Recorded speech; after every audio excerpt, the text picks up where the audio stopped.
La vida nos pone a prueba constantemente y nosotros respondemos a los desafíos, a veces con buenos resultados y otras no tanto. Cuando eso ocurre, nos desanimamos y deseamos bajar los brazos. Hoy queremos animarte a mirar tu potencial, recordar que estamos en proceso y que Dios nos tiene infinita paciencia porque nuestro Creador sabe que nadie es perfecto. Nuestras vías de comunicación telefónica son el 225-295-0775 o 225-205-5481.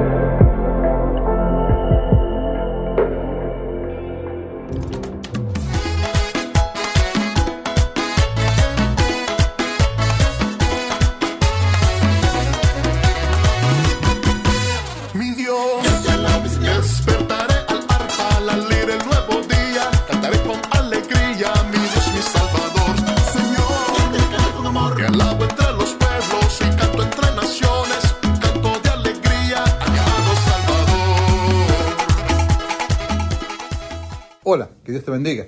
Mi nombre es John Mangieri, soy el pastor de la iglesia de Struma en español aquí en la ciudad de Baton Rouge. Y una vez más estamos compartiendo con usted la palabra del Señor. Esta es una serie que vamos a tener varios días. Vamos a estar conversando aquellas palabras que transforman vida. Aquellas palabras que obviamente es la palabra de Dios, pero que en distintos momentos de nuestra vida nos han tocado nuestro corazón. El día de hoy quiero compartir a ustedes algo que sentí o viví cuando recién llegué hace muchos años a ser pastor aquí en Estados Unidos. Me encontré con una realidad muy distinta a nuestros países. Seguramente usted lo va a compartir. Yo llegué con las ilusiones de pastorear una iglesia, con planes y desarrollos en base a lo que hemos hablado, pero me encontré que la iglesia aquí en Estados Unidos, la iglesia hispana en Estados Unidos, no era la misma iglesia. Yo había sido pastor en Argentina, había sido pastor en Paraguay, también en México. No era lo mismo. En Argentina mis miembros eran argentinos, en Paraguay mis miembros eran paraguayos y en México eran mexicanos, pero aquí nos encontramos con 15, 20 o más naciones en una sola congregación. Y muchas veces no solamente las naciones, sino también distintos grupos étnicos y a su vez también a veces distintas generaciones. Por ejemplo, nosotros en nuestra congregación tenemos gente de primera generación y de segunda generación, gente que ha nacido aquí ya en los Estados Unidos. Y todo eso nos lleva a nosotros como hispanos a veces a tener cierta crisis de identidad, o no saber bien quién somos. Asimismo, cuando uno piensa en la realidad por la que nosotros llegamos a este país, la mayoría llegó o escapando de una guerra, o escapando de una persecución política, o escapando de la pobreza y la necesidad de mejorar económicamente para progresar y bendecir a sus hijos, su familia, al resto. Y muchos para invertir acá y luego poder invertir en sus países y volver. Y esa es la realidad, creo, que con la que yo me encontré, que teníamos unos servicios muy lindos, preciosos los domingos, pero nos costaba involucrarnos fielmente en el resto del día. Éramos fieles cristianos, pero trabajando 24/7 horas en 1, 2 o 3 trabajos. Y la verdad que yo me puse a pensar y orar, Señor, ¿cómo podemos nosotros salir adelante en esta nación? ¿Será que solo venimos a Estados Unidos por el dinero y cuando tenemos tiempo nos congregamos?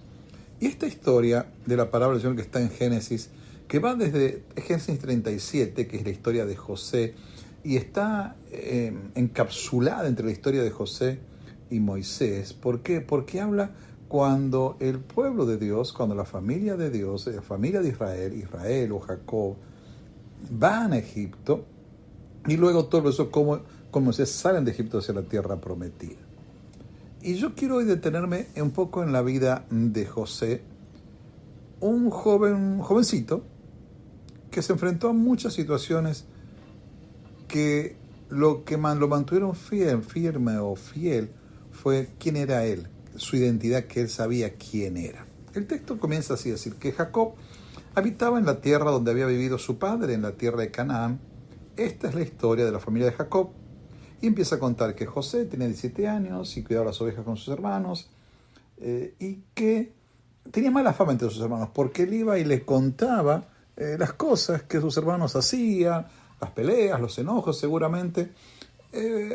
Pero el texto nos cuenta que Jacob amaba mucho a este joven, por lo cual regaló una túnica de muchos colores.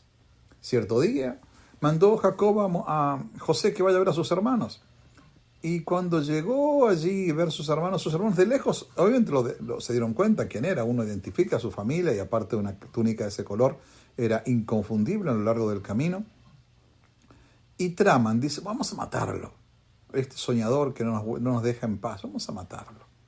Porque él había soñado unos días antes que las espigas de los hermanos se doblaban delante de él, y entonces había crecido esa reacción, ese rechazo que tenían hacia el joven. Y el texto nos cuenta de que Rubén, su hermano, dice, no lo matemos, tirémoslo en la cisterna acá en el pozo sin agua, para que se muera de hambre, lo que sea, pero no manchemos nuestras manos con sangre. La idea de Rubén era sacarlo después, eso lo cuenta el texto. Pero dice que cuando este joven estaba allá en el pozo y llorando seguramente, y a los gritos pidiendo que lo saquen, sus hermanos estaban comiendo tranquilamente, tal vez la comida que él mismo le estaba trayendo, comiendo. Y en un momento determinado pasa por allí una caravana de gente que vendía, compraba y vendía esclavos, ¿sí? Y entonces le dice Judá, uno de sus hermanos, dice, ya que tenemos a nuestro hermano aquí, no lo matemos. Mejor, ¿por qué no lo vendemos a estos ismaelitas que están aquí comprando? Y vendamos a nuestro hermano. Y además, no manchemos nuestras manos con sangre. Tremendo, ¿no? No lo matemos y no manchemos con sangre, pero vendámoslo como esclavo. Tremenda actitud. Y luego dice que entonces lo vendieron, agarraron su túnica, que mataron un animalito, un cabrito, le echaron sangre, se lo llevaron a su papá. Y el papá, mira, encontramos esto, ¿será de tu hijo? Y obviamente que era la túnica de su hijo, y lloró amargamente y obviamente se entristeció muchísimo, y el dolor para él fue tremendo. Pero yo quiero detenerme algunos minutos en la vida de José, algunas enseñanzas que nos van a traer a nosotros el día de hoy. Porque nosotros vivimos hoy en una época donde nuestra identidad está bajo ataque. Somos inmigrantes en otra nación, somos cristianos, somos hispanos, y muchas veces sentimos la presión de tal vez olvidar nuestras raíces, y muchas veces inclusive la presión de esconder nuestra fe. Hoy la historia de José nos recuerda, nos trae a la memoria que nuestra identidad no se define por lo que nos quitan o nos dan. Hoy vamos a ver que la identidad en Dios es única. Y vamos a ver con 4 verdades que nos van a ayudar a pensar hoy. La primera de todo, José esa túnica lo destacó entre sus hermanos. No la túnica en sí mismo, pero el hecho de ese regalo de la túnica lo destacó de sus hermanos, ¿no? Pero también esa túnica lo llevó a una posición complicada, pero también a una posición de liderazgo.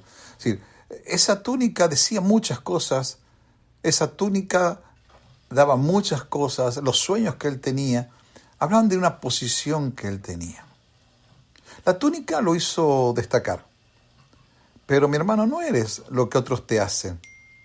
Eres quien Dios dice que tú eres. Porque lo despojaron de la túnica. Fue vendido como esclavo. Fue arrancado de su familia. Pero él, el soñador, seguía siendo el mismo. Nunca fue anulada quién era. La identidad de él trascendió más allá de la cultura. Vivió en otra nación, pero se mantuvo intacta. Su túnica fue arrancada. Sus sueños nunca pudieron ser eliminados. Los sueños eran revelaciones divinas, canales proféticos de Dios. Ese sueño que lo relacionaba directamente con una misión celestial. Pero había una identidad en tensión, recordando quiénes somos, en dónde estamos, dónde vamos a estar. Vamos a tener distintos tipos de presión, de tensión. Mis hermanos, no escondamos nuestra fe para adaptarnos al medio ambiente donde estamos. Nuestra vida tiene que ser un testimonio. La cultura en que vivimos puede presionarnos, pero no puede definir quién eres en Cristo. Muchos cristianos creen que deben esconder su fe o modificar lo que creen en sus raíces para adaptarse. Me es tan duro a veces ir a visitar familias que escucho y hablo con estos jovencitos o jóvenes que tienen pensamientos tan aferrados a la nueva cultura que les están dando en las escuelas o en los amigos o en las redes sociales. Nuestra identidad como cristianos es algo que no se negocia. 2. Presencia. Cuando él estuvo en el pozo le enseñó a depender. No estás solo allí donde estás. Cuando ser quien eres te cuesta, a él le costó ser José, el soñador, le costó que lo lleven al pozo. Su identidad estuvo a prueba. Fue rechazado por sus hermanos y fue rechazado por muchos, pero no canceló quién era este joven. Es muy interesante que en Génesis 31 dice, mas el Señor estaba con él. Es cierto que sus hermanos lo rechazaron, es cierto que fue acusado falsamente, es cierto que estuvo en la cárcel, es cierto que en la cárcel hasta se olvidaron de él, pero hay algo que dice, el Señor estaba con José. En la adversidad se revela tu verdadera identidad. ¿Quién eres? ¿Quién eres? El texto de Romanos lo dice bien claro. La prueba, la tribulación produce paciencia. Y la paciencia que produce, carácter. ¿Quién eres? Mis hermanos, tu identidad no depende de lo que opine otro. Tercer punto, el propósito. La cárcel. Él estuvo en la cárcel, ¿sí? Si ustedes recuerdan toda su historia. ¿Y qué sentido tiene estar en la cárcel? Y a él lo hizo madurar. Tu historia tiene sentido en el plan de Dios. Los madianitas lo vendieron a Egipto, al rey, a un oficial de Faraón, capitán de la guardia. Y todo lo que pasó. Pero mis hermanos, si nos llegamos al final de la historia ya de José cuando sus hermanos llegan, las palabras que él va a decir van a mostrar una tal madurez, tremenda madurez, que nos va a enseñar que el dolor no fue desperdiciado, sino entendió que fue parte del diseño de Dios. La palabra hebrea que se usa allí es quebrar, fracturar. José fue quebrantado, pero no fue destruido. Dice Génesis 50, ustedes pensaron mal contra mí, mas Dios lo encaminó a bien. ¿Para qué? Para mantener a vida a mucho pueblo. Ustedes me hicieron daño, ustedes hicieron mal contra mí, pero Dios lo hizo todo para bien. ¿Para qué? Para que yo ahora los pueda ayudar a ustedes y a nuestro Padre. La fidelidad de José a lo largo de toda su vida puede salvar vidas y bendecir vidas el día de mañana. Dice, Dios me envió por delante para preservarlos. Dios me envió por delante a ustedes a Egipto para preparar un lugar para ustedes. Dios me envió un lugar adelante, todo lo que sufrí, para que cuando ustedes lleguen tengan donde estar y donde comer. En esta situación, cuando se encuentra con sus hermanos, José eligió la respuesta a dar. No la venganza, no el odio, no el rencor, no el rechazo, que lo podría haber hecho. Humanamente lo entenderíamos, pero no. Lo que le pasado había madurado de una manera especial. Y el trono, de la cisterna del pozo a la cárcel, de la cárcel al trono. El trono le enseñó a perdonar. Tu identidad madura está lista cuando sueltas tu pasado y bendices. El perdón revela a quién perteneces. Perteneces a Dios. Y dice que José, ¿qué hizo con los hermanos?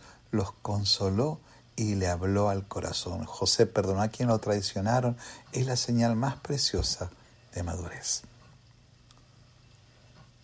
José no solo perdonó, sino terminó proveyendo para él y sus familias. Vengan, acaban de tener tierra, comida, traigan a papá. José nunca olvidó quién era. Ni cuando estuvo en la cisterna, ni cuando estuvo en la cárcel, ni cuando estuvo en el trono. Mi hermano, José tuvo posición, presencia, propósito y perdón. Que nosotros podamos tener lo mismo. Posición delante de Dios, presencia, un propósito en nuestras vidas y el perdón que transforme. José nunca olvidó quién era, ni aún en el pozo, ni aún en el trono. Que nuestra identidad en Cristo sea así. Que no la defina mi pasaporte, ni el acento, ni el estatus, sino que, y sabemos que los que aman a Dios, todas las cosas les ayudan a bien. Mis hermanos, mi nombre es Guillermo Mangeri, pastor de la iglesia de Struma en español aquí en Baton Rouge. Les animamos, les invitamos para todos los domingos a las 10:30 de la mañana, allí en nuestra iglesia, en la congregación, los que pueda compartir. Estamos en esta serie preciosa. Que Dios los bendiga. Un placer.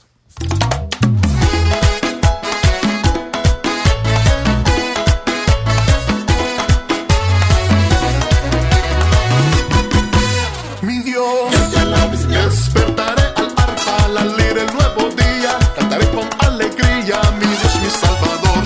Señor, te canto con amor. Te alabo entre los pueblos y canto entre naciones. Un canto de alegría a mi amado Salvador.